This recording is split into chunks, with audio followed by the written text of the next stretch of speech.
If you're planning to take the Certified Food Protection Manager or CFPM exam to earn this, and you're wondering how hard is this thing actually going to be, this video is for you. Honestly, the exam can be challenging, but it is absolutely passable if you understand what the exam is testing and how to prepare for it. And in this video, I'm going to explain what the Food Manager exam is, why it feels difficult for some people, what the passing score usually looks like, how the exam is developed, how to prepare, and one resource most people completely overlook before taking the exam. Before we get into it, my name is Gavin. I'm a registered dietitian. I have a master's degree in nutrition and food science, and I'm the program administrator behind FoodSafePal. That means I work with Food Manager certification requirements, training, exams, remote proctoring, and food safety rules every single day. That's why I think this information is so valuable. It helps remove some of the mystery and anxiety around the exam. So first, what is the Food Manager certification exam? The Food Manager exam is used to determine whether someone has the knowledge needed to safely manage food operations and help protect the public from foodborne illness. Many states require the certification for someone serving as the person in charge at a food establishment, such as a restaurant, food truck, grocery store, healthcare facility, school, or other food operation. It is different from a basic food handler's card.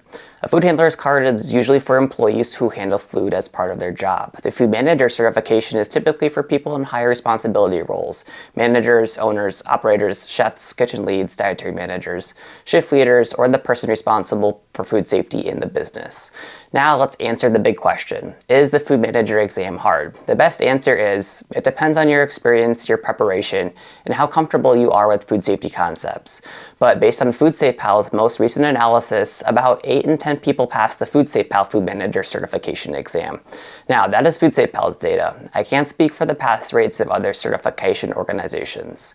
The exam may feel hard because it is proctored. It may feel more serious because you're being watched during the exam. You have to verify your identity, you have to follow testing rules, and you can't use notes, websites, your phone, or outside help.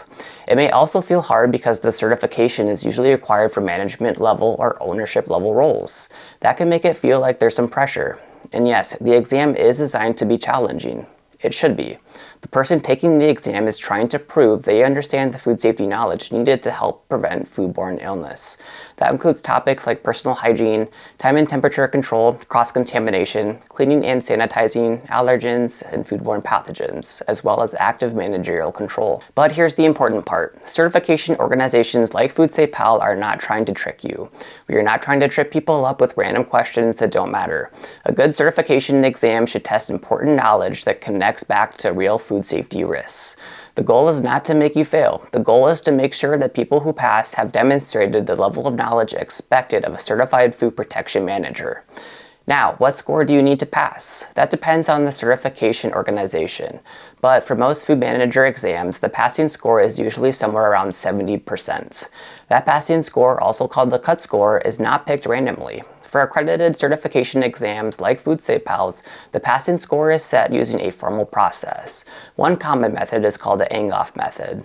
Here's the simple version. A group of food safety subject matter experts reviews the exam questions. For each question, they estimate how many minimal qualified candidates out of 100 would answer that question correctly. So they're not asking, would an expert get this right? They're asking, would someone who is just qualified enough to pass this exam likely get this question correct? Those ratings help determine the cut score, and the cut score is not just set once and forgotten forever. It's reviewed periodically to make sure it still makes sense, especially as exam forms change, questions are reviewed, or the program collects more performance data. That's another reason the exam can feel serious. It is not supposed to be a casual quiz. It is a certification exam. So, how should you prepare? First, understand the Food Manager training is not always required before taking the exam. Anyone can sit for the Food Manager certification exam regardless of education, work experience, or whether they completed a training course first. However, some states or local health departments do require Food Manager training in addition to the certification exam. And even when training is not required, it is still a good idea for most people. If you work in food every day, you may already know a lot of the material, but the exam may still ask about concepts in a more structured way than you're used to. Training helps organize the material. It gives you a full review of major food safety topics, helps fill gaps in your knowledge, and gives you more confidence before taking the exam. But there's something else people should understand. For accredited food manager certification programs, the training and exam have to remain independent. That means if an organization offers both training and the exam, the training cannot be used to write the exam. The exam has to stand on its own. And that matters because a lot of companies create what I call a bundling illusion. They make it feel like you must buy their training and their exam together if you want to pass. Training can absolutely help you prepare, but the exam is still separate. You are not supposed to be buying access to the answers. You are preparing for the knowledge areas the exam is designed to measure. FoodSafePal offers both food manager training and the certification exam, but I want people to understand how this works because it's rarely explained clearly. The next thing you should use is the exam blueprint. This is one of the most important study tools and most people never look at it. The exam blueprint tells you what topics are covered on the exam and how much of the exam comes from each area. In other words, it tells you what the exam is actually built around. For example, the blueprint may show that a certain percentage of questions come from foodborne illness and contamination, another percentage from time and temperature control, another percentage from cleaning and sanitizing, another percentage from facility equipment requirements, and so on.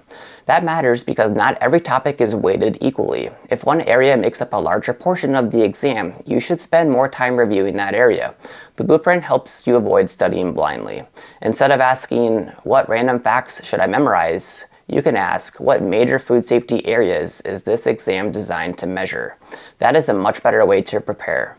So if you're nervous about the exam, here's how I would approach it. Start by reviewing the exam blueprint. Then take the training if you need it, if your state requires it, or if you want a structured review before testing. As you study, focus on understanding the why behind the rules. For example, don't just memorize that you have to prevent cross-contamination. Understand how pathogens can move from raw animal foods, hands, equipment, utensils, and services to ready-to-eat food. The exam becomes much easier when the concepts connect together.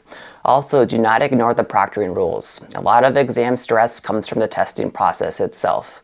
If you're taking an online, remotely proctored exam, make sure you have the right device, a working webcam and microphone, a stable internet connection, a quiet private space, and a valid ID. Clear your desk. Put your phone away, make sure no one is in the room with you. So in summary, is the food manager exam hard? It can be challenging, but it is far from impossible. Remember, 8 in 10 people pass FoodSafePal's food manager certification exam. The exam isn't designed to trick you, but to confirm that you understand the food safety knowledge expected of someone responsible for managing food safety in a food operation. The passing score varies by organization, but it is usually around 70%, and that score is typically based on formal process involving food safety experts. Training may or may not be required depending on where you live or work, but it is usually a smart way to prepare. And one of the best tools you can use is the exam blueprint because it tells you exactly what topics the exam covers and how those questions are distributed. So don't go into the exam guessing. Know what the exam is, know what it covers, prepare for the major food safety topics, understand the proctoring rules, and focus on learning the concepts, not just memorizing random facts. If you need to earn your food manager certification, you can get started today at FoodSafePal.com.